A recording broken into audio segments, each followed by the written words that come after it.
लोग ये भूल जाते हैं कि शब्दों के घाव तलवार के घाव से गहरे होते हैं। तलवार के घाव तो सूख जाते हैं, मगर शब्दों के घाव सूखने में वक्त लगता है। दोस्तों नमस्कार, मैं हूं संदीप पौराणिक। भारत पाकिस्तान के बीच तनाव इसलिए हुआ क्योंकि पहलगांव में पाकिस्तान ने भारतीय पर्यटकों को निशाना बनाया। भारत ने ऑपरेशन सिंदूर के जरिए जो जवाब दिया उसमें पाकिस्तान तिलमिला गया, क्योंकि आतंकी ठिकानों को खत्म कर दिया गया। इस ऑपरेशन सिंदूर की पैरवी देश की ओर से दो महिला नायिकाओं ने की। इनमें एक थी सोफिया कुरैशी, जो मुस्लिम हैं, और यही बात कुछ नेताओं को रास नहीं आई। मध्य प्रदेश के मंत्री विजय शाह तो ऐसे हैं जिनके मुंह पर भी ऐसी बात आ गई जिसकी देश ही नहीं, दुनिया में जिसने सुना उसने निंदा की, क्योंकि उन्होंने सोफिया कुरैशी को मुस्लिम होने के साथ आतंकियों की बहन तक करार दिया। विजय शाह लगातार माफी मांग रहे हैं, एक नहीं, दो नहीं, तीसरी बार भी उन्होंने माफी मांगी है और अपनी बात को भाषाई त्रुटि कहकर माफी मांगी। साथ ही ये भी कहा कि वे सेना का सम्मान भी करते हैं। जय हिंद। पिछले दिनों पहलगाम में हुए जघन्य हत्याकांड से मन दुखी और विचलित था।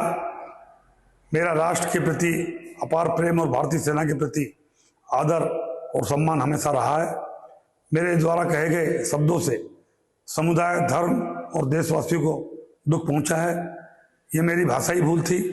मेरा आशय किसी भी धर्म, जाति या समुदाय को ठेस पहुंचाना या आहत करना नहीं था।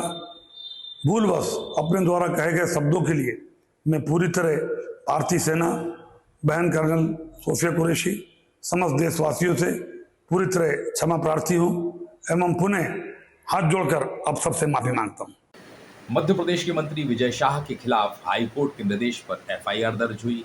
मामला सुप्रीम कोर्ट गया, उस पर एसआईटी गठित कर दी गई है और जांच प्रक्रिया भी जारी है। फिलहाल मामले ऐसे दर्ज हुए हैं जिसमें गिरफ्तारी हो सकती है, मगर मामला सुप्रीम कोर्ट में पहुंचने के साथ फिलहाल विजय शाह की गिरफ्तारी नहीं हुई है। सवाल ये उठ रहा है कि विजय शाह ने जो कहा था उसे लोग भूल गए हैं क्या?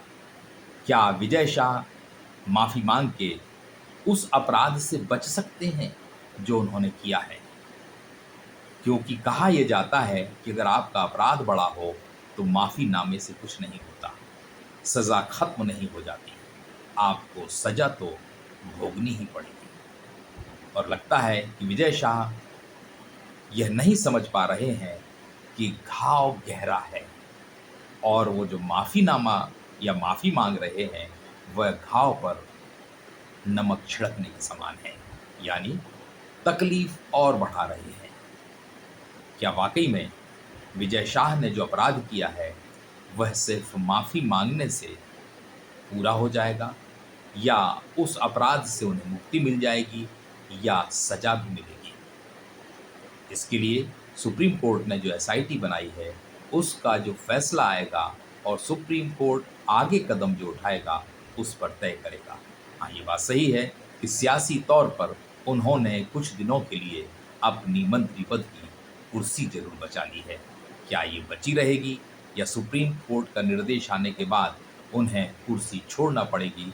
क्योंकि मुख्यमंत्री मोहन यादव हों या पार्टी के प्रदेश अध्यक्ष विष्णुदत्त शर्मा, दोनों ये कह चुके हैं कि कोर्ट के आदेश पर सरकार, संगठन नज़र रखे हुए हैं और उसी के आधार पर कार्रवाई होगी। लेकिन विजय शाह ने जो अपराध किया है वह माफ़ी से लगता नहीं है कि धुल जाएगा। दोस्तों आज के लिए इतना ही। नमस्कार।